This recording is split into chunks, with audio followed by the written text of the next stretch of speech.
नमस्कार, बहुत बहुत स्वागत है आपका। संसद में बजट पेश हो ही रहा था कि कांग्रेस वाले काला कोट पहन कर आ गए। काला कोट पहनने का मतलब ये नहीं कि वो वकालत के लिए जा रहे थे। काला कोट पहनने का मतलब ये भी नहीं कि ड्रेस कोड काले कोट का में शुमार था।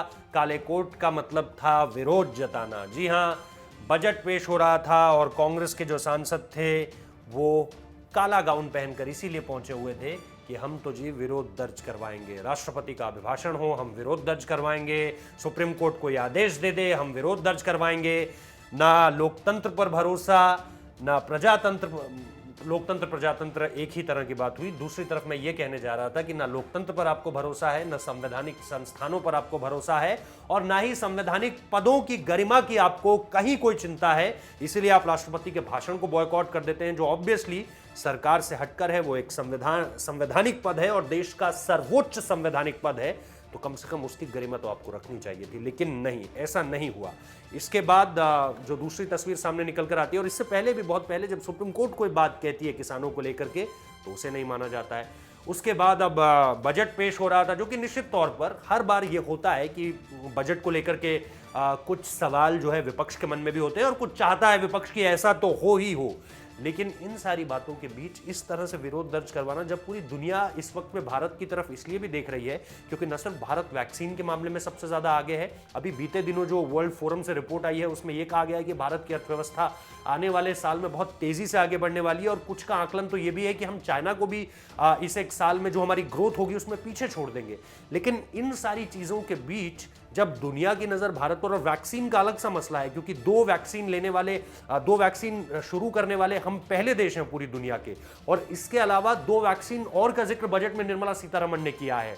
यानी 4 से 5 वैक्सीन भारत के पास होंगी, और इसलिए दुनिया इस तरफ देख रही है। यूनाइटेड नेशन इस बात को कह रहा है, WHO इस बात को कह रहा है। लेकिन ऐसे में हमारे देश की एक गलत छवि दुनिया की तरफ जाए, इसको लेकर के कांग्रेस कोई कोर कसर छोड़ना नहीं चाहती है, चाहे वक्त कोई भी हो।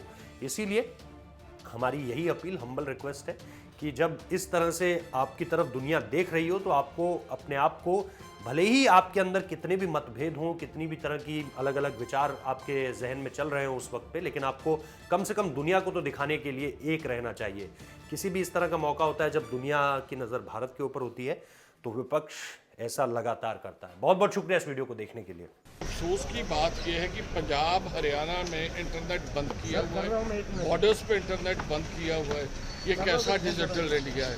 आप अपने लोगों से डर रहे हैं, और आप उनकी अच्छी बात सुनने से डरे, उनके हक की बात सुनने से डरे हो।